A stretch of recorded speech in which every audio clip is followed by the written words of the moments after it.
Hello, night travelers. Those quiet souls seeking refuge within the vast symphony of cosmic mysteries. Welcome back to the Night Observer. Allow your body to sink gently into the darkness. Release the tension from every muscle and let your breathing slow, merging softly with the profound stillness that begins to flow through every cell. Tonight, I have lit a small fire within my mind, and by its steady warmth, I invite you to journey beyond the limits of what the eyes can see, into a world once imagined as a paradise, a world whose radiant glow has captivated humanity since the earliest dawn of civilization. Tonight, we turn our gaze toward Venus, the forgotten gem, and the dream of an empire in the clouds. We will not rush into the harsh image of a blazing inferno revealed by modern spacecraft. Instead, we will walk gently backward through time, through the dreams of ancient sages, the myths of early civilizations, and the enduring, almost poetic speculations that surround Earth's mysterious twin. Take a slow breath and allow the story to unfold. Welcome to the Light Bearer and the Ancient Epics. Together, we will trace Venus from humanity's first uncertain observations to the moment when a single telescope forever altered our place in the universe. Let your thoughts grow light and allow the quiet music of history to carry you toward rest. Whispers from the dawn of civilization. Since prehistoric times, Venus has been a constant companion to humankind. Because it orbits closer to the sun than Earth, it never strays far from the horizon. It appears either as a brilliant herald before sunrise or as a graceful farewell after sunset. This unique behavior led to one of history's most enduring misconceptions. Many ancient cultures, including those of Egypt and early Greece, believed Venus to be two separate celestial beings, the morning star and the evening star. In ancient Mesopotamia, the Sumerians, as early as 3000 BC, revered Venus under the name Inanna, the goddess of love, fertility, and war. The Babylonians later knew her as Ishtar, symbolized by the striking eight-pointed star. There is a romantic and enduring theory that the epic tale of Inanna's descent into the underworld was more than myth, that it encoded precise astronomical observations. As Inanna removed her jewels and passed through the gates of darkness, Venus itself vanished from the sky during its conjunction, losing its brilliance, fading from sight, only to be reborn on the opposite horizon. Perhaps the ancients understood the 584-day cycle of Venus with a depth we are only now beginning to appreciate. In ancient India, Venus was known as Shukra, meaning bright or radiant, one of the 9 Navagraha believed to influence human destiny, wealth, and pleasure. Even today, Venus lingers quietly in our language. Friday takes its name from the goddess Frigg, a figure closely entwined with the Roman Venus, reminding us how deeply this planet is woven into our cultural memory. The conductors of time and chilling precision. If the Sumerians expressed Venus through myth, the Maya of Central America approached it through mathematics. They called the planet Chak-Ek, or No-Ek, the great star, and regarded it as second only to the sun and moon in importance. In manuscripts such as the Dresden Codex, Mayan astronomers recorded the cycles of Venus with astonishing precision, accurate to within about 1/100th of a day. They believed its movements governed the timing of wars, ceremonies, and the fate of their empire. Some researchers have quietly wondered, why would a civilization deep within the jungle require such exact calculations for a single point of light in the sky? Was Venus merely an object of observation, or something closer to a celestial conductor, guiding the rhythm of an entire civilization? In the Far East, ancient Chinese astronomers knew Venus as Kim Tin, the metal star, one of the 5 elemental forces of the cosmos. They gave it 2 names, Tai Bai when it rose before dawn, and Chang Geng when it appeared after sunset. Their meticulous records of planetary motion and celestial phenomena have endured for millennia.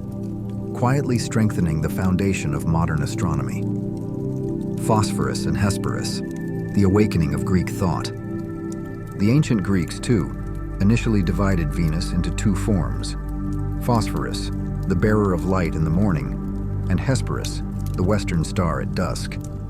Yet Greek philosophy was restless, always questioning appearances. Writers such as Pliny and Diogenes Laertius tell us that thinkers like Pythagoras and Parmenides were among the first to recognize that these two lights were, in truth, one and the same.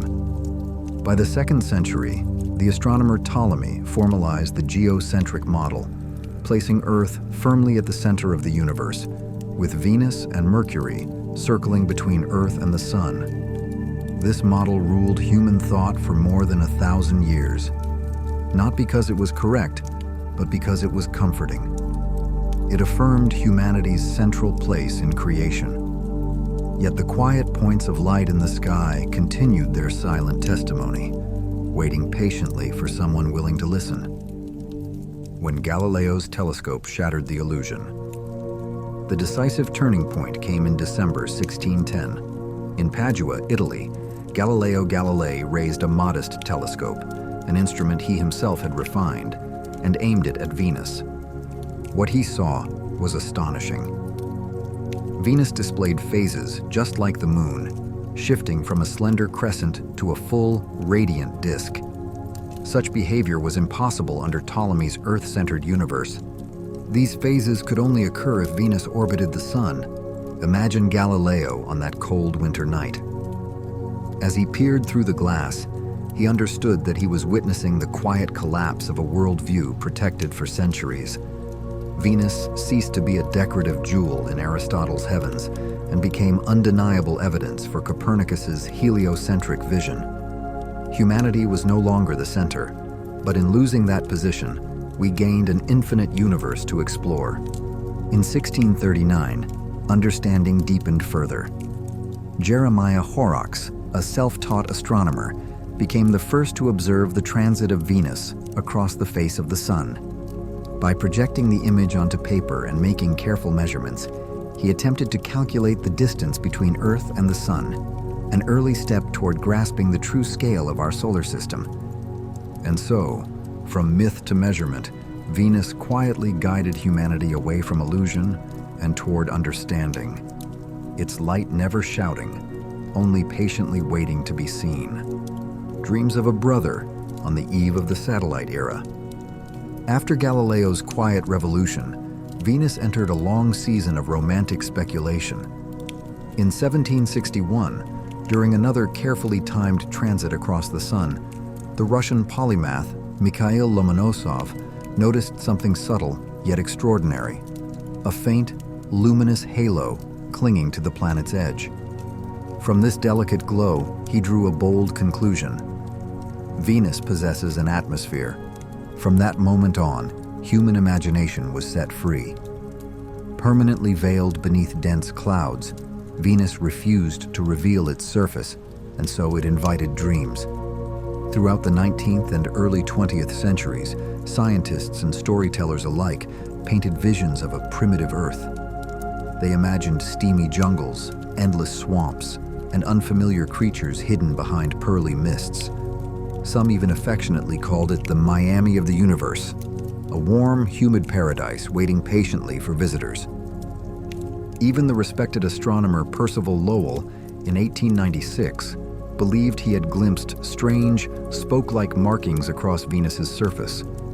We now know these were illusions, patterns formed by blood vessels in his own retina. Yet this error speaks volumes. It reveals humanity's deep and persistent longing to discover life beyond our world, especially on the planet long associated with beauty and love. Venus is more than a planet. It is a symbol of curiosity itself, a quiet torch that has guided humanity away from comforting illusions and toward deeper truths. Whether worshipped as the mighty Inanna or standing as the silent witness that dismantled the geocentric universe, Venus has always shone steadily, reminding us that the pursuit of knowledge is itself a form of beauty. Night travelers, welcome now to the twin brother and the strange similarities. Tonight, we turn the fragile pages of the universe's earliest chapters to discover that billions of years ago, Venus may have been the solar system's first true paradise. Take a slow breath.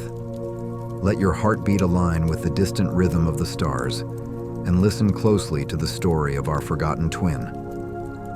A perfect replica from cosmic dust. In the deep silence of space, if Earth and Venus were placed side by side, their resemblance would be striking. Scientists do not exaggerate when they call Venus Earth's twin.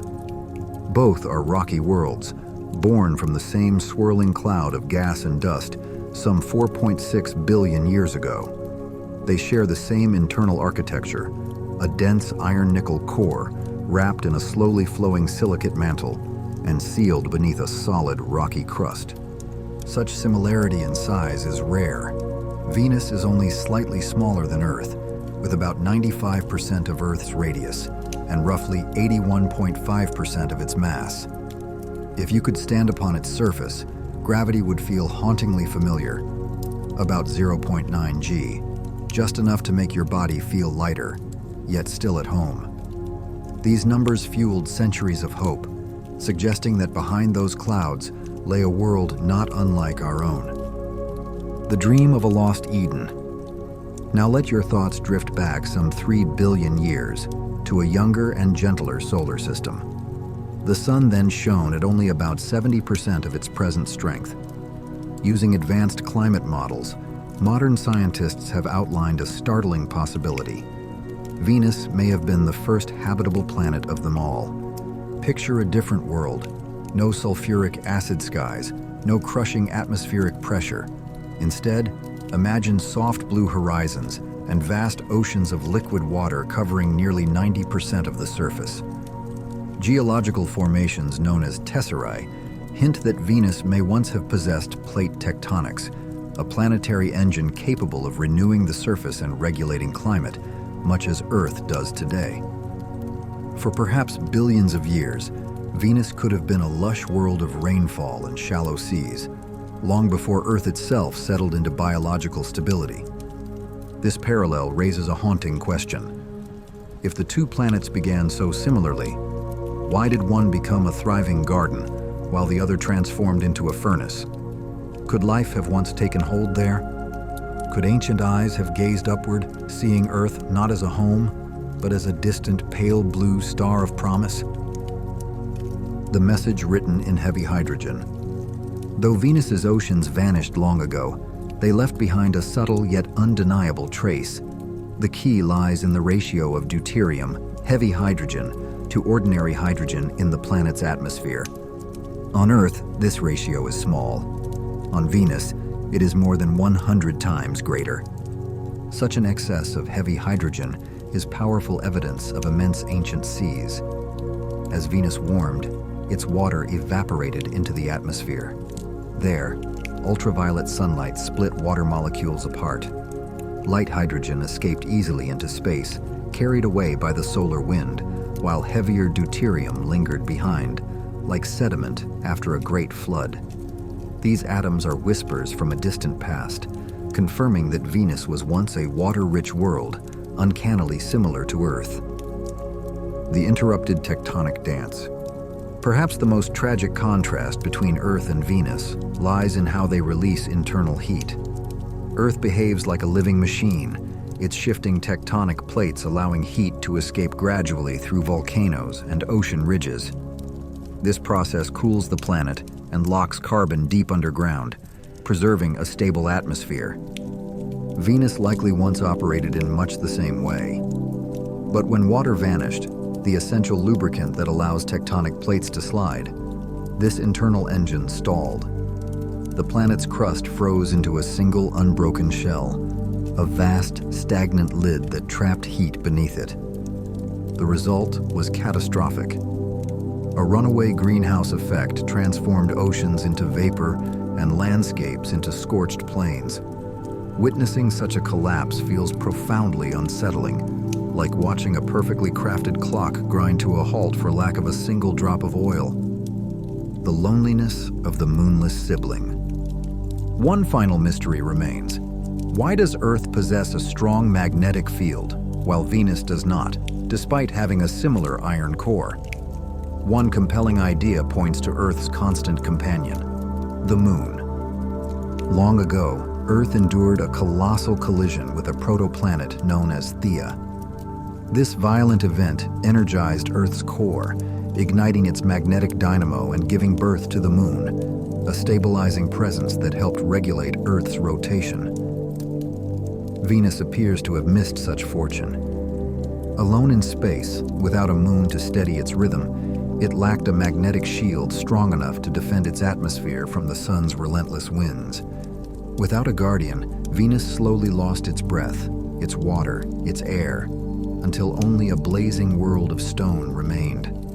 As we observe the ceaseless motion of the cosmos, we are reminded that nothing is permanent. Venus is not merely a distant planet. It is a mirror, reflecting what once was, and perhaps offering a quiet warning of what might yet be. Are you still here with me, night travelers? Welcome to Miami of the Universe, Conjectures and Dreams. Tonight, we return to a time when Venus was imagined as a lush paradise in the minds of scientists, and we explore the bold visions of a cloud empire, a place where humans might one day truly live. Take a slow, steady breath. Let your heartbeat align with the eternal rhythm of the stars, and allow yourself to listen to the story of humanity's greatest dreams for Venus, when the mist hid magnificent dreams. For centuries, Venus was a riddle wrapped in silence, concealed behind an impenetrable veil of clouds. Permanently cloaked in thick layers of sulfuric acid, the planet refused to reveal its surface to visible light. And so, this isolation became the perfect canvas for imagination. From science fiction writers to the most rigorous astronomers, all were free to paint their hopes upon that unseen world. In the early 20th century, a simple and persuasive idea prevailed. Clouds implied water, and proximity to the sun implied warmth. To many scientists of the era, including Nobel laureate Svante Arrhenius, Venus appeared to be a younger sibling of Earth. Beneath the clouds, they envisioned vast fern forests, endless swamps, and a heavy, humid atmosphere filled with the breath of primitive life. It was an age of cosmic romanticism. Venus earned the affectionate nickname, the Miami of Space. People imagined future explorers stepping onto warm shores, encountering reptile-like creatures, or giant lizards reminiscent of Earth's distant Jurassic past. This belief was so powerful that it shaped decades of science fiction literature, transforming Venus into a second Eden, a welcoming destination awaiting discovery. Planet X and the murmurs of the telescope. These dreams were not confined to fiction. Even careful observers were drawn into the allure. In 1896, the respected astronomer Percival Lowell trained his 24-inch telescope on Venus.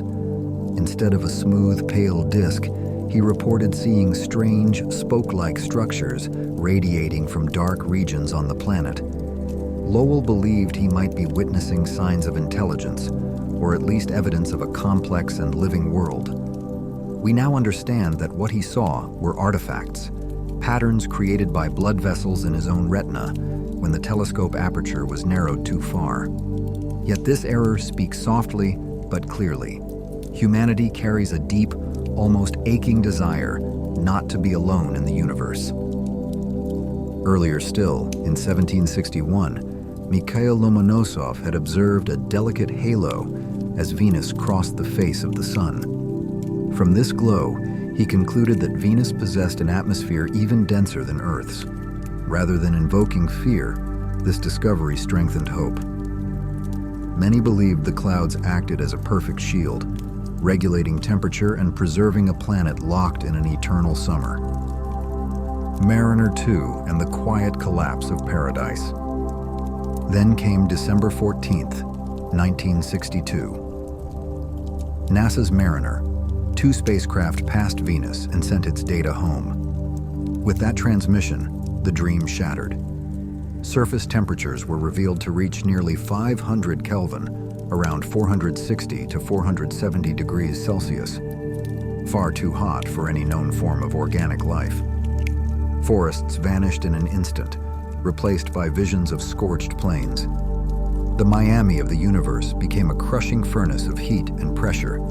And yet, night travelers, human imagination rarely surrenders completely. When the surface proved impossible, the dream simply rose upward. Only a few years later, in 1967, Carl Sagan and Harold Morowitz proposed a daring idea in the journal Nature. Perhaps life did not exist on the ground at all, but in the clouds. They pointed out that at altitudes between 50 and 60 kilometers above the surface, Venus offered surprisingly gentle conditions. Temperatures ranged from 30 to 80 degrees Celsius, and atmospheric pressure closely resembled that at sea level on Earth. From this insight emerged a new vision, not cities on land, but life suspended in the sky. Havoc. Cities adrift in a sea of clouds. Let your thoughts drift now to NASA's Havoc concept, the high-altitude Venus operational concept. This was not a work of fiction, but a serious engineering proposal. Instead of struggling with Mars's weak gravity and relentless radiation, why not consider Venus? In the cloud layer, gravity is about 0.9 g, nearly ideal for human health, reducing the risk of bone and muscle loss. The dense atmosphere itself serves as a natural shield, blocking cosmic radiation and solar wind much as Earth's atmosphere does. And here, perhaps, a quiet question lingers. Why do we so often hear of Mars, yet so little of floating cities on Venus? Is the challenge of acidic clouds too great, or is the truth simply more complex than we imagine? Picture immense airships, hundreds of meters long, floating effortlessly, filled with oxygen and nitrogen, gases lighter than Venus's carbon dioxide atmosphere. They would rise naturally. Within strong protective shells, humans might live in sunlit habitats, tending hydroponic gardens nourished by solar energy, nearly twice as abundant as Earth's. Each morning, one could awaken to the sight of golden storms swirling far below, like ribbons of light in constant motion. Quiet signals in the clouds. Interest in Venus surged again in 2020, when a team led by Jane Greaves reported traces of phosphine in the planet's atmosphere. On Earth, phosphine is associated with microorganisms thriving in oxygen-poor environments. While the discovery remains debated, and many studies have questioned its significance, it reopened a door long thought closed. Added to this are the mysterious ultraviolet absorbing patches seen by missions such as Akatsuki. These dark streaks absorb a remarkable portion of the sun's energy, yet their origin remains uncertain. Some astrobiologists cautiously suggest they could represent vast microbial populations performing an unfamiliar kind of photosynthesis within the haze. If so, then perhaps the old Miami dream was not entirely wrong, only misplaced. Paradise may never have rested on the scorched ground, but instead within the breathing layers of the atmosphere itself. And perhaps, when humans one day arrive in this empire of clouds, we may discover we were not the first to imagine it as home. Venus is more than a planet. It is a testament to the persistence of dreams.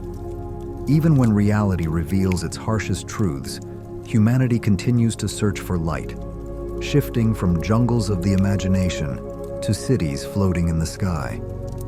The search for a cosmic Miami is, in truth, a search for ourselves under the most extreme conditions.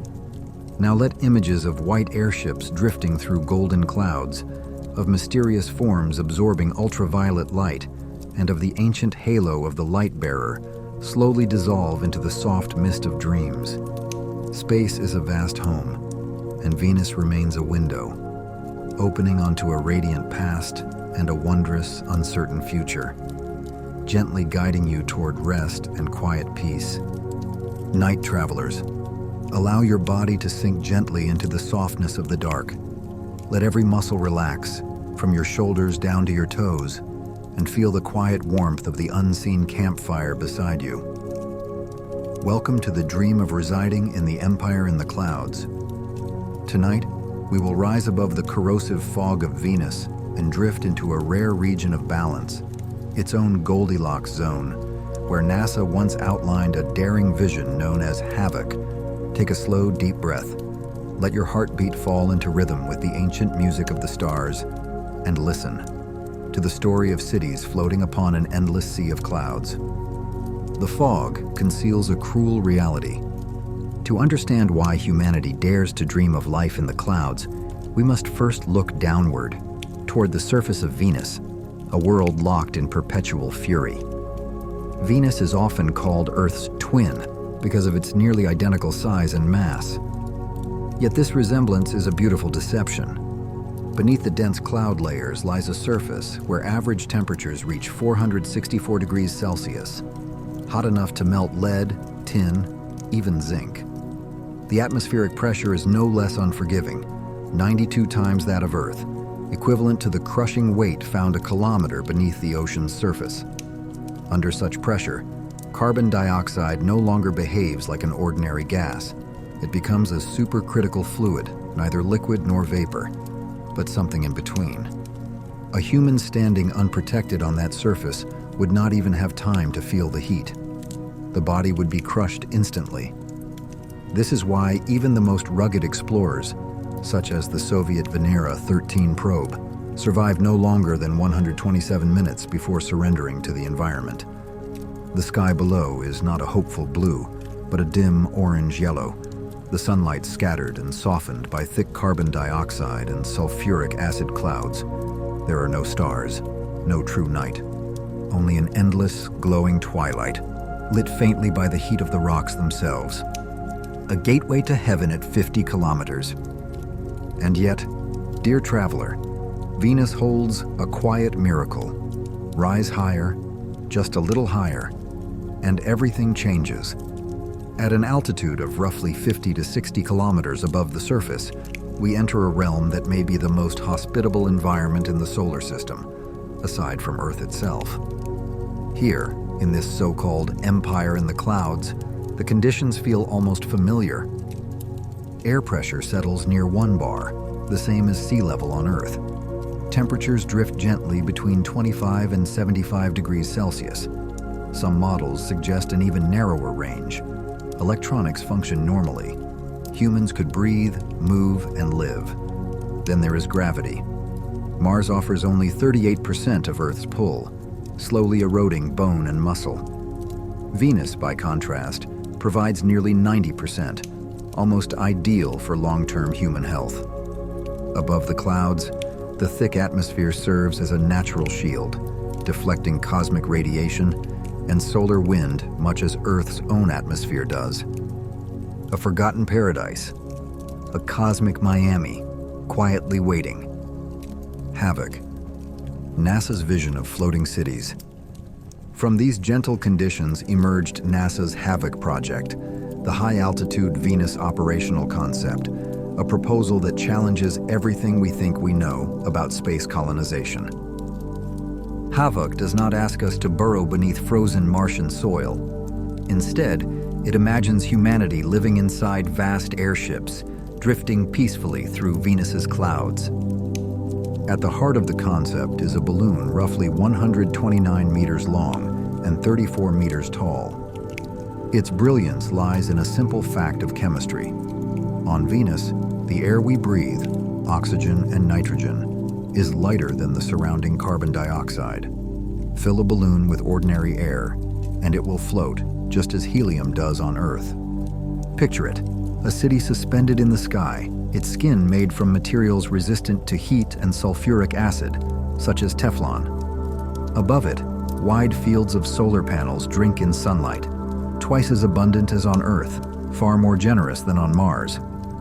This energy sustains life, regulates temperature, and even extracts oxygen from the surrounding carbon dioxide. NASA envisioned this dream unfolding in stages: robotic scouts drifting through the clouds, a 30-day human mission, and eventually, permanent floating habitats, cities without foundations, homes without ground. Why Venus, not Mars? Mars dominates our imagination, but biology and engineering tell a quieter story. On Mars, a torn suit means instant catastrophe, boiling blood, lethal radiation, fine dust invading every mechanism. Survival requires hiding underground. On Venus, at 50 kilometers up, a small puncture would not be fatal. Internal and external pressures are balanced. There would be time, hours, perhaps days, to repair the damage. And here, a gentle speculation for the night. Why do we hear so little about floating cities on Venus? Perhaps because surviving acid clouds demands materials we are only beginning to understand. Or perhaps because Venus is not as empty as we once believed. In 2020, the controversial discovery of phosphine in Venus's clouds, on Earth, a potential sign of microbial life, rekindled an unsettling question. Are we preparing to settle a sky that may already be inhabited? The challenges of a floating empire. Of course, dreams carry weight. Sulfuric acid corrodes relentlessly. Any structure must endure conditions harsher than anything ever faced on Earth. Water is scarce. Venus is far drier than the Atacama Desert, and extracting usable water from acidic clouds remains a formidable challenge. And then there are the winds. At this altitude, storms race at up to 360 kilometers per hour, carrying entire cities around the planet every 4 or 5 days. Life here would mean perpetual motion, a world without stillness. Venus is not merely a deadly planet. It is a mirror of humanity's imagination. Even when reality strips away illusion, we find new places to hope, new layers in which to dream. The empire in the clouds is not a surrender to nature, but a quiet conversation with it. Now, night travelers, let the image fade. White balloons drifting through golden clouds, sunlight pouring down from a brilliant sky, cities carried gently by endless winds. Space is our vast home, and Venus, just next door, waits patiently, not to be conquered, but to be understood, and perhaps one night, to be befriended. Let the warmth of the fire guide us gently beyond the limits of what the eyes can see, into a realm whose quiet brilliance has held humanity spellbound since the dawn of civilization. Tonight we stand at the threshold of the symphony of eternity, where Venus, the most resplendent jewel in the sky, reveals its long journey through the human mind, from a radiant goddess of love to a solemn lesson in planetary destiny. When we lift our eyes at dusk or just before dawn, one light refuses to fade into darkness. It shines with a calm, silvery brilliance, stronger than any other star in the sky. This is Venus, the second planet from the Sun, Earth's closest yet most enigmatic neighbor. For thousands of years, its presence has woven itself into humanity's greatest stories. Long ago, our ancestors believed this beauty belonged to two separate beings: the morning star, heralding the birth of day, and the evening star, lingering as the sun took its final breath at sunset. The ancient Sumerians, as early as 3000 BCE, called her Inanna, the goddess of love and war, who descended into the underworld and returned renewed, mirroring Venus's disappearance and reappearance along the horizon. This was not merely mythology, it was humanity's earliest attempt to understand the eternal rhythm of the universe, using the most magnificent phenomenon they could observe. The splendor of Venus did not fade with ancient civilizations. The Maya of Central America achieved a remarkable insight when they based their religious calendar and military campaigns on the cycle of Chak-Ek, their name for Venus. Their calculations were so precise that the error amounted to less than 1/100th of a day, a level of accuracy that still commands our respect. When I reflect on this, I feel an invisible thread linking human heartbeats to planetary motion. We have never been separate from this cosmic music. In the human imagination, Venus became the embodiment of beauty itself, from the Greek Aphrodite to the Roman Venus, an influence so enduring that even Friday carries the name of Frigg, a goddess closely associated with Venus. Beauty, time, and motion were bound together in a single celestial presence. Yet the veil of illusion surrounding this tranquil gem began to crack in the winter of 1610. Picture Galileo Galilei standing beneath the freezing skies of Padua, lifting his simple telescope toward that brilliant point of light. What he saw was not a static glow, but phases, changing like the moon, from a thin crescent to a full disk. This quiet observation struck a discordant note that shattered the Earth-centered worldview of thousands of years. Venus, at that moment, revealed a deeper truth. It circled the sun, not us. With that realization, humanity stepped out of the comforting illusion of centrality and into the long, humbling path of scientific understanding. When we look more closely at the universe's endless motion, it becomes clear why Venus is often called Earth's twin. Its radius is only 5% smaller than ours, and its surface gravity reaches 90% of Earth's, a sensation that would feel strangely familiar beneath our feet. Both planets were born from the same cloud of dust and gas some 4.6 billion years ago, sharing a common geological heritage, an iron core, a silicate mantle, and the same primordial origins. In the romantic imagination of the 19th and early 20th centuries, scientists envisioned Venus as a younger Earth, hidden beneath thick clouds, lush with rainforests and vast swamps. They called it the Miami of the universe, a warm paradise waiting patiently for discovery. Reality, however, has a way of exceeding even our boldest fantasies in its severity. When probes such as Mariner 2 and Venera 7 began sending back data, the dream of a tropical Eden dissolved. Beneath the sulfuric acid clouds lay a surface blazing at an average of 464 degrees Celsius, hot enough to melt lead and zinc alike. The atmospheric pressure proved equally merciless, 92 times that of Earth, comparable to conditions a kilometer beneath the ocean floor. Under such extremes, carbon dioxide behaves not as a gas, but as a supercritical fluid. I cannot help but pause when thinking of the Soviet landers, engineered with extraordinary strength, yet able to survive only a few brief hours before being overwhelmed. Venus revealed itself not as a paradise, but as one of the harshest environments in the solar system. Why did a planet that began with such promise become a world of fire? Scientists now see Venus as a profound lesson in the runaway greenhouse effect. Long ago, it may have held vast oceans and a temperate climate. But its closer orbit to the sun triggered rising temperatures, evaporating water and trapping heat in a self-reinforcing cycle. Without a protective magnetic field, solar winds stripped away hydrogen, leaving the planet dry and unforgiving. In Venus, we glimpse not just an alien world, but a mirror, reflecting both Earth's ancient past and its possible futures. And yet, even in this harsh symphony, there are quiet notes of hope. High above the surface, at altitudes between 50 and 60 kilometers, conditions change dramatically. Here, temperature and pressure approach those of Earth.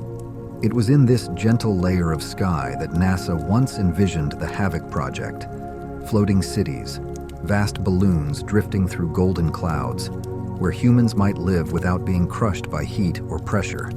The controversial discovery of phosphine in 2020 rekindled the ancient hope that life, in some form, might endure there. Perhaps life never truly surrenders. It simply ascends when the ground below becomes unbearable. As we stand together in thought, listening to the slow breath of the cosmos, we realize that Venus has never been still. Though it lacks plate tectonics like Earth, it reshapes itself through immense volcanic resurfacing, releasing heat trapped beneath its rigid crust. Fresh lava flows continue to be discovered, quiet proof that the planet remains alive, still evolving with each geological heartbeat. Every atom within you tonight carries the memory of the same cosmic birth that shaped Venus and the entire solar system. You are not an accident. you are the universe, briefly awake, reflecting on its own beauty and tragedy. Now, let the images soften. Cities drifting in the clouds, ancient oceans long vanished, the gentle glow of the bearer of light. Let them dissolve into the mist of dreams. Space is your vast home, and time your silent companion, guiding you toward rest. Everything continues to move in its great rhythm, and so do you. Let your heartbeat settle into harmony with the stars. Close your eyes. There is nothing left to carry, only stillness and the quiet light of the Milky Way surrounding you.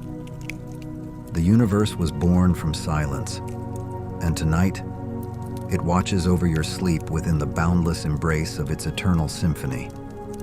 Are you still there, night travelers?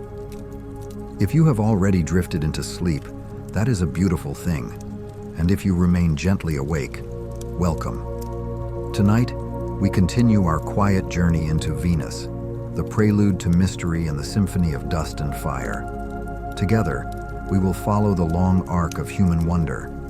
From the moment our ancestors first gazed at that brilliant point of light with reverence, to the farthest rewind of time, 4.6 billion years ago, when a planet was born from the ashes of ancient stars. Take a slow, deep breath. Let your thoughts feel lighter, and allow the story to unfold. The prelude, a proud point of light and a sealed mystery. In the deep stillness of night, when the sky glows softly at twilight or dawn, there is one light that never fully yields to darkness. It shines with a calm, silvery brilliance, steadier, purer, and more commanding than any other star. This is Venus, the second planet from the Sun, our closest planetary neighbor, and yet the keeper of some of the solar system's most closely guarded secrets. Since prehistoric times, Venus has stirred the human imagination. Because it orbits closer to the Sun than Earth, it appears only near sunrise or sunset. This led many ancient cultures, among them the Egyptians and the Greeks, to believe it was not one object, but two. The radiant morning star, announcing the birth of day, and the somber evening star lingering at dusk. The Greeks named them Phosphorus, the bearer of light, and Hesperus, the star of the west. As early as 3000 BCE, the ancient Sumerians worshipped Venus as Inanna, goddess of love, fertility, and war. Modern scholars have long noted the striking parallel between the myth of Inanna's descent into the underworld and Venus's cyclical disappearance from the sky. As the goddess shed her jewels and vanished into darkness, Venus too faded from view, only to re-emerge later, radiant once more on the opposite horizon. Myth and motion became reflections of one another. The influence of this brilliant planet spans cultures and centuries. In Sanskrit, Venus is known as Shukra, symbolizing clarity and brilliance. Even today, Friday carries the echo of Venus through the Germanic goddess Frigg, closely associated with the Roman goddess of love. A single point of light quietly shaped language, ritual, and time itself. Conductors of time and the breaking of the veil. If the Sumerians wove stories, the Maya of Central America mastered numbers. To them, Venus, called Chak-Ek or No-Ek, the great star, was the most important celestial body after the sun and moon. Their sacred calendar followed Venus's motion with astonishing precision, calculating its cycle with an error of no more than 1/100th of a day. For the Maya, Venus was not merely a planet, but a conductor, setting the rhythm of war, ceremony, and fate. Yet for all its brilliance, Venus remained hidden behind a veil of cloud, like a secret never fully revealed. That veil began to crack in December 1610, when Galileo Galilei raised his simple telescope toward the heavens. What Galileo observed changed history.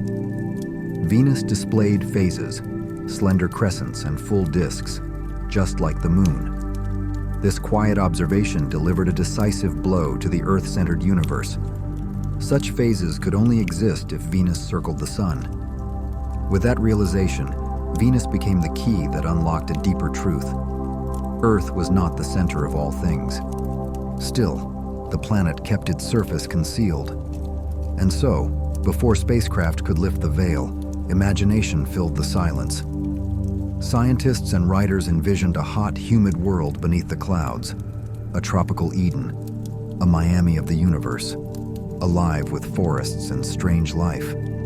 Even the astronomer Percival Lowell, peering through his telescope in 1896, believed he saw structures on Venus's surface, only to later learn he had been observing the blood vessels within his own eye.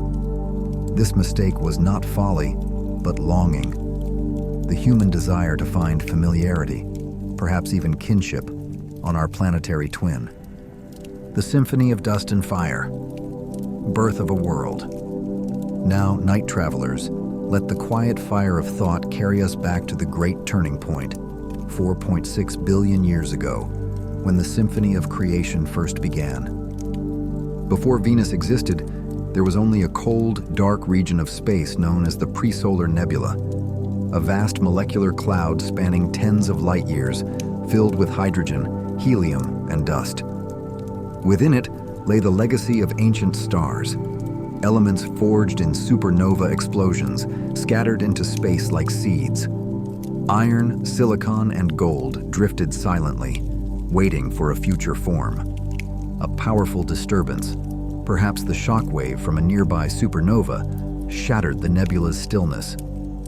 Gravity took hold. Denser regions collapsed inward, and as the cloud contracted, it began to spin faster, obeying the unyielding law of angular momentum. Like a skater drawing in their arms, the cloud flattened into a rotating protoplanetary disk nearly 200 astronomical units wide. At its blazing center, more than 99% of the mass gathered to form the young sun. The remaining fragments, dust and rock, became the raw material of planets yet to be named. Venus formed deep within this disk, inside the frost line, where heat ruled. In this inner region, volatile substances such as water and ammonia could not condense into ice. Only dense refractory materials, iron, nickel, and silicate rock, could survive. Though scarce, these materials slowly collided, merged, and grew through a process known as accretion. From dust to stone, from stone to embryonic worlds, Venus and Earth emerged side by side, near twins in size, mass, and origin. When the sun ignited nuclear fusion, its powerful solar wind swept away the remaining hydrogen and helium, bringing planetary formation to a close. Order settled where chaos once reigned. Lost Eden. Evidence hidden within Venus's atmosphere tells a quieter, more haunting story. Measurements of deuterium, heavy hydrogen, suggest that Venus once held vast amounts of water. In its first 2 billion years, the planet may have been a true ocean world, with liquid seas covering much of its surface. Perhaps in that distant age, Venus reflected a soft blue light. Rain may have fallen on solid ground. And then, slowly, inexorably, the balance tipped. Its proximity to the sun, the loss of protective shielding, and the greenhouse effect rewriting its destiny. Tonight, as we pause at the edge of this ancient symphony, we are reminded that planets, like lives, are shaped by both beginnings and endings. Venus does not merely tell us where it came from. It quietly asks us to listen, to history, to time, and to ourselves. Prelude, the proud light and the sealed mystery. In the deep stillness of night, when the sky softens at twilight or just before dawn, there is a single point of light that never fully yields to the darkness. It shines with a pure, silvery white glow, steadier, prouder, and more luminous than any other star. This is Venus, the second planet from the Sun, our closest planetary neighbor, and yet the keeper of some of the most tightly sealed mysteries in the solar system. Since prehistoric times, Venus has stirred the human imagination. Because it orbits closer to the Sun than Earth, it appears only at dawn or dusk. This simple fact led many ancient civilizations, including those of Egypt and Greece, to believe they were seeing two separate celestial beings, the radiant morning star welcoming the new day, and the solemn evening star bidding farewell to the fading light. The Greeks named them Phosphorus, the bearer of light, and Hesperus, the star of the west. Even in modern times, this brilliance has caused confusion. In 1969, it was famously mistaken for a UFO by U.S. President Jimmy Carter. As far back as 3000 BCE, the ancient Sumerians worshipped Venus as Inanna, the goddess of love, fertility, and war. Scholars have long noted a haunting parallel between the myth of Inanna's descent into the underworld and Venus's cyclical disappearance from the sky. As the goddess removed her jewels and vanished into the realm of death, Venus itself faded during its conjunction with the sun, only to be reborn, brilliant and renewed, on the opposite horizon. Across the ocean, the Maya of Central America called this planet Chak-Ek, the Great Star, and built their religious calendar upon its motion with astonishing precision, calculating its cycle with an error of no more than 1/100th of a day. For centuries, Venus remained like a secret lover, forever cloaked in thick clouds, refusing to reveal its true face. That veil began to crack in December 1610, when Galileo Galilei turned his modest telescope toward the glowing point of light. What he discovered was revolutionary. Venus displayed phases identical to those of the moon, shifting from a delicate crescent to a full, luminous disk. This observation struck a fatal blow to Ptolemy's geocentric model, for such phases could only exist if Venus were circling the sun, not the Earth. Yet, even after its true orbit was known, Venus continued to guard its surface behind a dense layer of sulfuric acid clouds, some 20 kilometers thick. Before the space age, imagination filled that hidden world. Scientists dreamed of a humid tropical planet, a Miami of the universe, with fern forests and strange life thriving beneath the clouds. In 1896, astronomer Percival Lowell even claimed to see spoke-like structures on its surface, only to later realize he had been observing the blood vessels within his own retina. It was not until the Soviet Venera missions and NASA's Magellan spacecraft used penetrating radar that the true face of this hellish world slowly emerged. The sleepless heart and the static lid. Core structure. Dear traveler, to understand why our planetary twin took such a cruel path, we must journey deep within its body, to a heart of iron that beats very differently from our own worlds. Venus possesses a layered structure much like Earth's, a thin rocky crust, a silicate mantle, and a vast iron-nickel core that accounts for nearly 80% of the planet's radius. Data from the Magellan spacecraft, derived from subtle changes in Venus's rotation, suggest this core measures roughly 3,500 kilometers across. It is likely at least partially liquid, warmed by internal heat, much as Earth's core is. The fatal difference lies not in its composition, but in its motion, or rather, its stillness. On Earth, the liquid core churns and convects, generating a powerful dynamo that produces our protective magnetic field. Venus, by contrast, lacks such a shield. Scientists believe the reason lies above the core, in the planet's crust. Earth's surface is broken into moving tectonic plates that allow heat to escape gradually. Venus's crust, however, is a single, rigid shell, a vast, stagnant lid. This stagnant lid acts as a relentless insulator, trapping heat deep within the mantle and core. Because that heat cannot escape efficiently, the temperature difference needed to drive convection never develops. Without convection, there is no dynamo, and without a dynamo, Venus is left defenseless against the solar wind.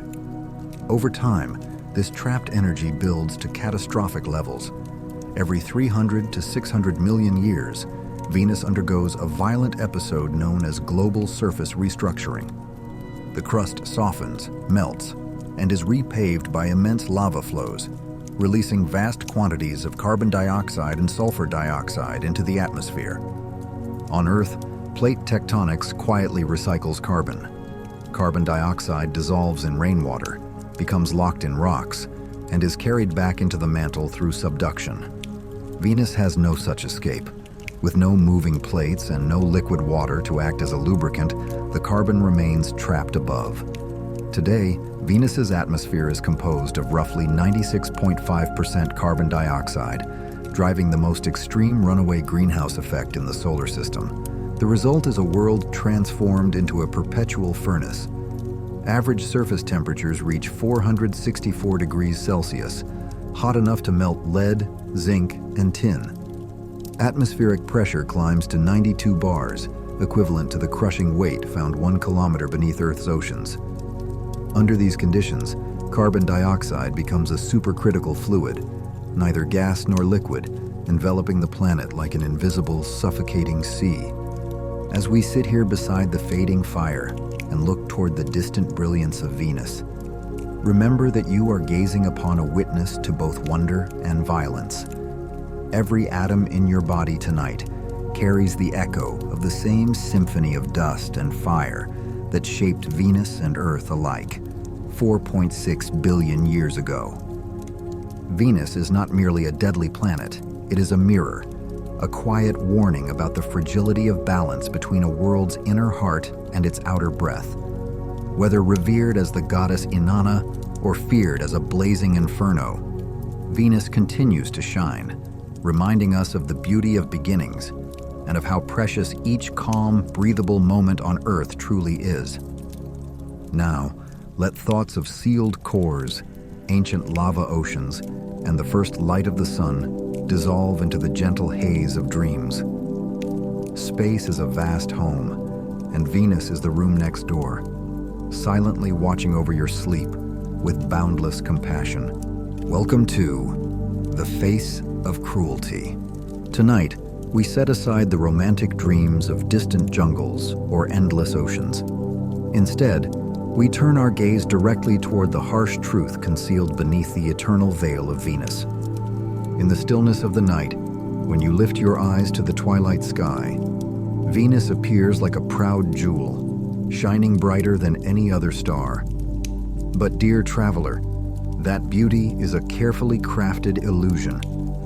For centuries, Venus has been like a secret lover, wrapped in an impenetrable shroud of clouds, refusing to reveal its true face. Only with the arrival of the space age, when radar eyes finally pierced that mist, did humanity awaken to a shocking realization? Behind this elegance lies a cruelty beyond imagination. If you could make the impossible journey and stand on the surface of Venus tonight, the first sensation would not be light, but silence, an eerie stillness beneath a gloomy orange-yellow sky. There is no blue horizon here, no gentle warmth of sunlight. Instead, the sun's rays are scattered and weakened as they struggle through a suffocating atmosphere of carbon dioxide and layers of sulfuric acid clouds, trapping the planet in an eternal dim twilight. The terror of Venus begins with a single number, one that would chill the heart of any engineer: 92 bar. That is the atmospheric pressure at the surface, 92 times greater than at sea level on Earth. It is the same pressure you would feel nearly 1 kilometer beneath the ocean's surface. Here, the air no longer behaves like air. It becomes so dense that it transforms into a supercritical fluid, a strange state of matter poised between liquid and gas, flowing like an invisible ocean around everything it touches, heavy enough to crush even a nuclear submarine in an instant. And then comes the most merciless note in this deadly symphony: heat. With an average temperature of 464 degrees Celsius, Venus wears the crown as the hottest planet in the solar system, surpassing even Mercury, though it lies much farther from the sun. This heat is sufficient to melt lead, zinc, and tin.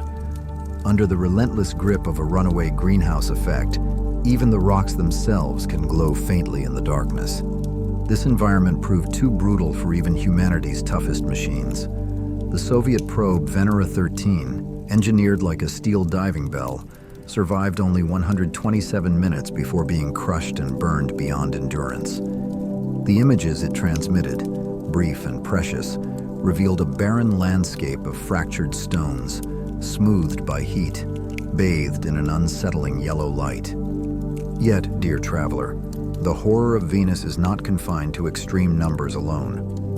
When NASA's Magellan spacecraft mapped the planet with radar, it uncovered geological scars unlike anything seen elsewhere in the solar system. Venus is a world shaped by fire. Nearly 85% of its surface is covered by vast plains of solidified lava. Thousands of volcanoes dot the planet, including strange formations known as pancake domes, immense flattened structures formed by thick, slow-moving lava, rising only a few hundred meters high but stretching for tens of kilometers across. There are also the coronae, giant crown-like rings, where molten material from deep below pushed the crust upward before cooling and collapsing inward. And towering above them all is Matmons, a volcano nearly 8 kilometers high, standing like a lonely Everest amid an ocean of scorched stone. Evidence suggests that Matmons, and perhaps others like it, may still be alive, quietly releasing fresh lava into the suffocating air. Yet behind this violent exterior lies an even deeper mystery: the theory of global surface restructuring. On worlds such as the Moon or Mercury, countless impact craters tell stories written over billions of years.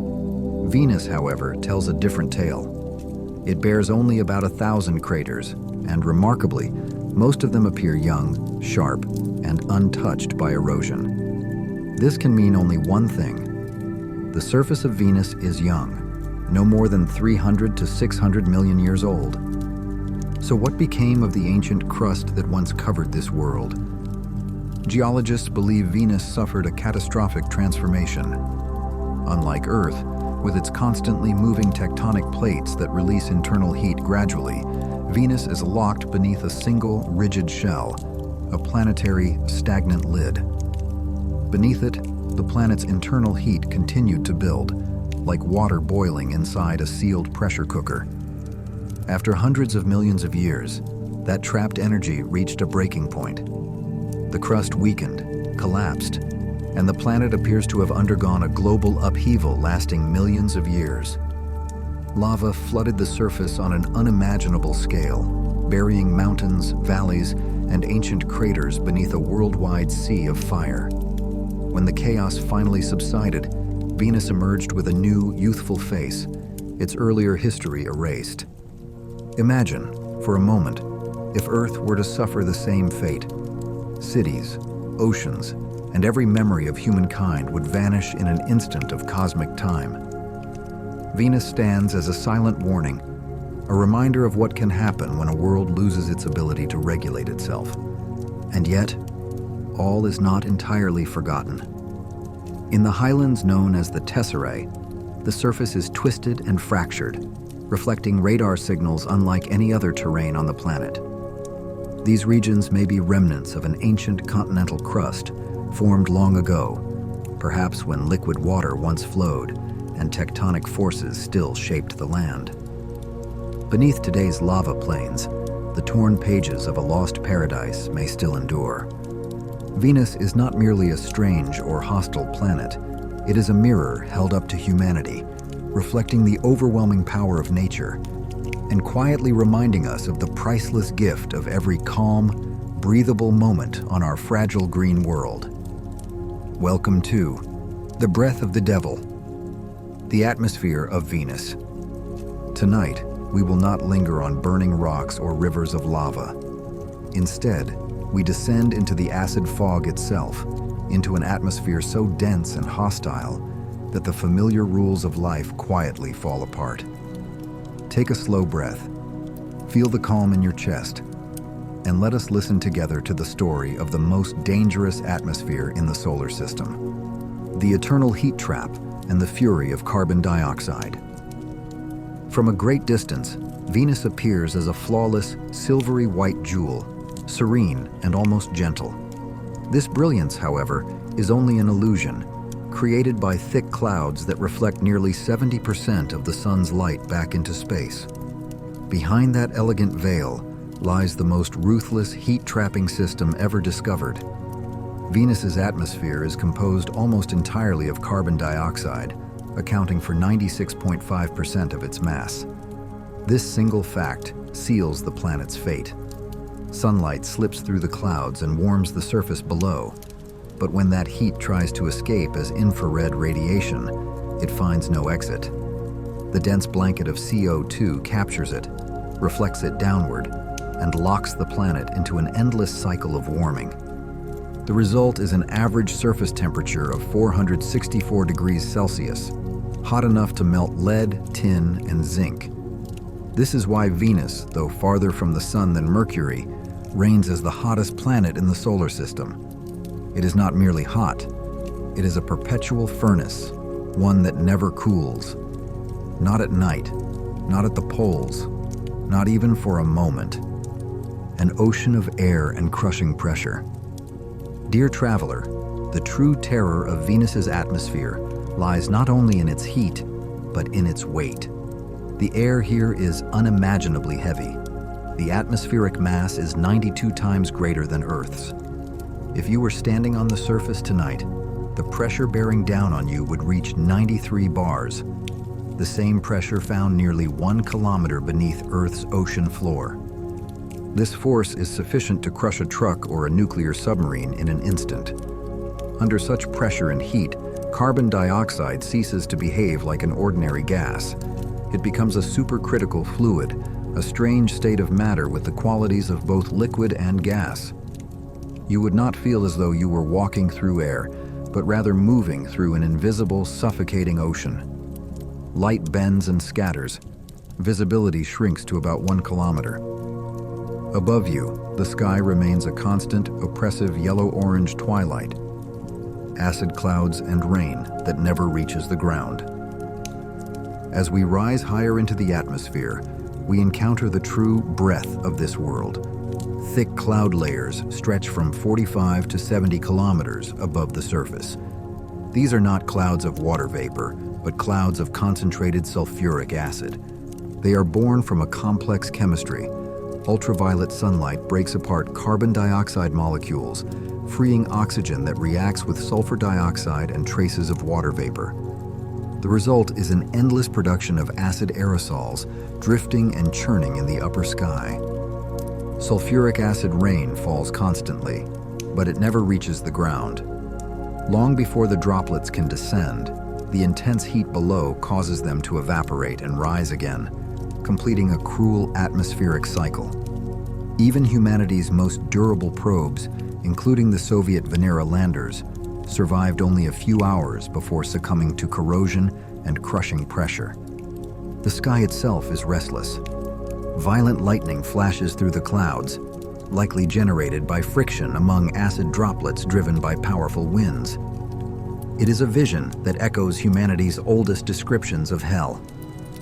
Superrotation and swift storms.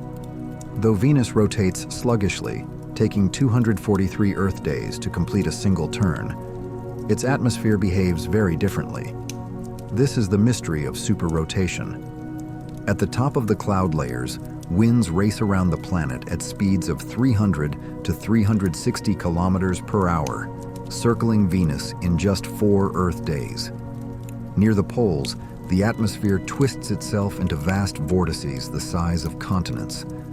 These storms possess 2 swirling eyes that orbit one another, shifting shape in less than a single day. Such chaos reveals the atmosphere's true nature, a massive heat engine, endlessly fueled by extreme temperature imbalances, sustaining storms that never rest. A warning from a twin world. Dear traveler, when we gaze upon Venus's toxic breath, we are witnessing a harsh lesson written by the universe itself. Many scientists, including Carl Sagan, have long regarded Venus as a warning, a glimpse of what becomes of a world when balance is lost.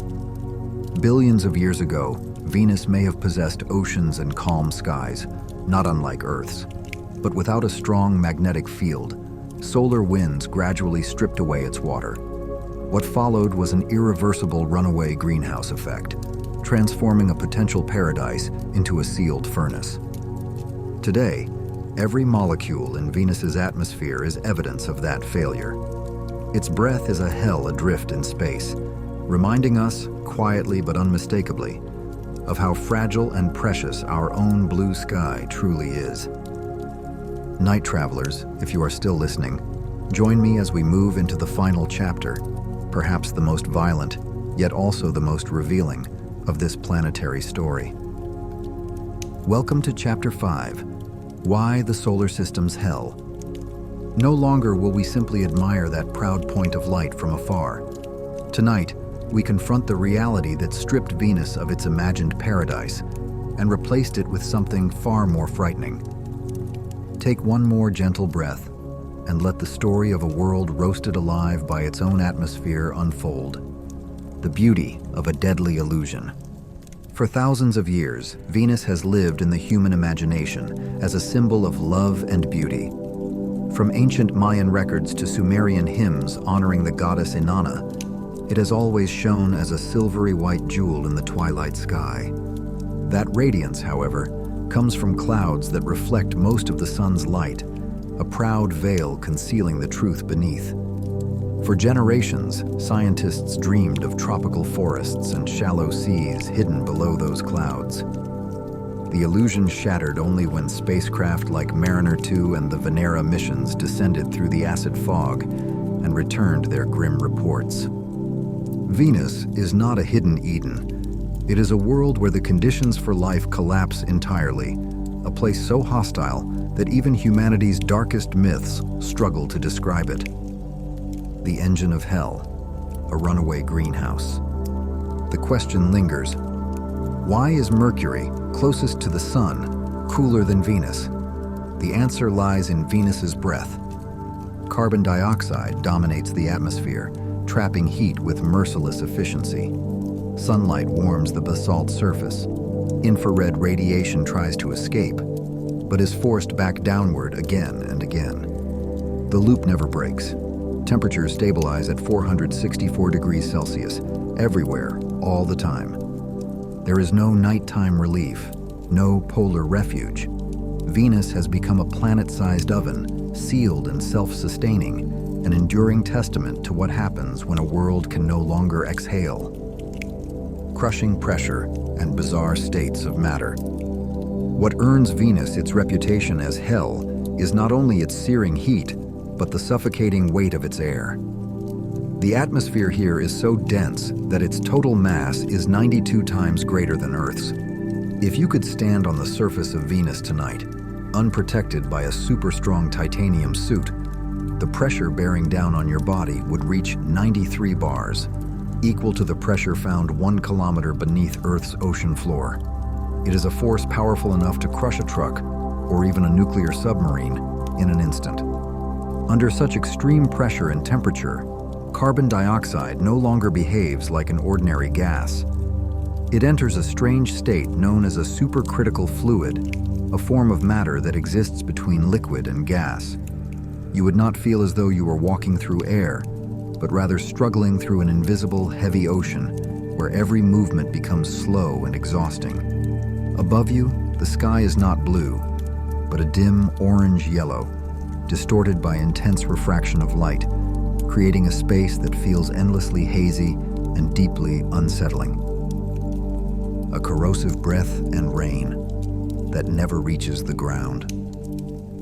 Now imagine a sky where clouds are not formed of cool water vapor, but of droplets of pure sulfuric acid. These toxic clouds stretch from 45 to 70 kilometers above the surface, endlessly releasing corrosive rain. Yet the rain never touches the ground. Long before the droplets can descend, the intense heat below causes them to evaporate and rise again, locking Venus into a permanent cycle of chemical torment. That hostile sky is frequently split by violent lightning, believed to arise from friction between acid droplets driven by ferocious winds. At the tops of the cloud layers, winds race at speeds of 300 to 360 kilometers per hour, nearly 60 times faster than the planet's own rotation. This phenomenon, known as superrotation, remains only partially understood. To exist on Venus would be to endure an endless storm of fire, acid, and crushing air, with no moment of rest, an imprisoned heart, and the absence of a shield. Dear traveler, one of the most decisive reasons Venus never became a second Earth lies deep within its interior. Venus possesses an iron core much like our own planets, yet it lacks a strong, self-generated magnetic field. Scientists believe this is due to the absence of plate tectonics. Venus's crust forms a single, rigid shell, a vast, stagnant lid that seals heat inside the planet. On Earth, moving tectonic plates allow heat to escape gradually, sustaining convection within the core and powering the magnetic dynamo. On Venus, that release never occurs. Without sufficient convection, no magnetic shield is formed. Exposed and unprotected, Venus has endured billions of years of solar wind. Streams of charged particles have slowly stripped away water and lighter molecules, transforming what may once have been an ocean-bearing world into a relentlessly dry and hostile desert. Geological evidence reveals episodes of global surface restructuring, during which heat trapped beneath the stagnant lid melts the entire crust. These catastrophic events release trillions of tons of greenhouse gases, locking the planet ever more tightly into its blazing fate. A lesson from its evil twin. Why do we call Venus hell and not some other distant world? Because Venus stands as the most sobering warning of how fragile planetary balance truly is. It shows us the fate of a world unable to regulate its carbon, deprived of water's gentle moderation, and burdened by a heart that no longer beats in harmony with a magnetic shield. Every detail on Venus tells this story. Rocks that glow faintly in the darkness from relentless heat, an atmosphere compressed into a crushing, supercritical shroud, and acid rain that endlessly falls yet never arrives. Venus remains there in the night sky, a silent mirror of what could be, a reminder of the immeasurable value of every clean breath we take, and of the rare, fragile beauty of the blue world we call home. Find yourself a comfortable position. Let your shoulders slowly release their weight and feel the gentle warmth of the fire beside you. Allow that quiet glow to guide us into a story where beauty and cruelty exist side by side, a tale of an angel bearing the heart of a devil. Tonight, I would like to speak with you about Venus, a planet revered since the dawn of humanity as a symbol of love and beauty, yet in truth, a blazing hell suspended in the stars. When we lift our eyes to the sky at twilight or dawn, there is a point of light that never yields to the darkness. It shines with a pure, silvery white brilliance, outshining every other star in the heavens. That light belongs to Venus, Earth's closest neighbor, its so-called twin sister, a proud jewel forever wrapped in thick clouds, concealing its most terrifying secrets. I often find a quiet irony in its name. Venus, Aphrodite, the goddess of love and beauty, yet beneath that graceful exterior lies a world so hostile and ferocious that even humanity's most vivid visions of hell struggle to compare. This contrast is no accident of fate. It is the result of a long and violent history. Some 4.6 billion years ago, in the silence of the pre-solar nebula, Venus and Earth were born together, almost as equals. They emerged from the same cosmic inheritance, dust and debris forged in the deaths of ancient stars, slowly gathering through accretion to form iron hearts and rocky skins. With a radius only 5% smaller than Earth's and surface gravity close to our own, Venus would feel strangely familiar beneath your feet. These similarities nurtured humanity's oldest dreams, encouraging the belief that behind its clouds lay a lush and welcoming paradise. In the 1950s, scientists and storytellers alike imagined Venus as the Miami of the universe, a warm, humid world of fern-filled forests and prehistoric life, echoing Earth's distant past. Reality, however, proved far more unforgiving. When spacecraft such as Mariner 2 and the Soviet Venera probes plunged through the clouds, they extinguished those tropical dreams. Venus was not a garden, but a colossal pressure furnace, roaring with heat. The terror of Venus begins with its atmosphere. Composed of 96.5% carbon dioxide, it drives the most extreme runaway greenhouse effect in the solar system. On Earth, carbon dioxide gently holds warmth in balance. On Venus, that balance was lost long ago. Sunlight penetrates the clouds and heats the surface, but the trapped heat cannot escape. It is forced downward again and again, raising the average temperature to 464 degrees Celsius, hot enough to melt lead, zinc, and tin. There is no relief, not at the poles, not in darkness. The heat is eternal, and then there is the pressure. At the surface, the atmosphere presses down with a force more than 90 times that of Earth, equivalent to standing a kilometer beneath the ocean floor. Under these conditions, carbon dioxide enters a strange state, a supercritical fluid, neither gas nor liquid. It surrounds the land like an invisible ocean, heavy enough to crush even a nuclear submarine. Above, the sky glows a dim orange-yellow. Visibility is poor, and orientation becomes impossible beneath an endless, stagnant sunset. How did a planet so similar to Earth fall so far? Scientists believe Venus is a lesson written in imbalance. Long ago, it may have held vast oceans of liquid water, but its closer orbit around the Sun increased evaporation, and without a protective magnetic field, never formed due to the absence of a churning dynamo in its core, solar winds stripped away its remaining hydrogen. What remained was a dry, suffocating world. Beneath its rigid crust, a stagnant lid trapped internal heat, preventing gradual release. Periodically, that heat erupted catastrophically, melting the surface and erasing all traces of ancient landscapes in vast floods of lava. And yet, it is precisely this brutal contrast that makes Venus so compelling. It is not merely a dead world, it is a mirror, one that reflects both Earth's distant past and its possible future.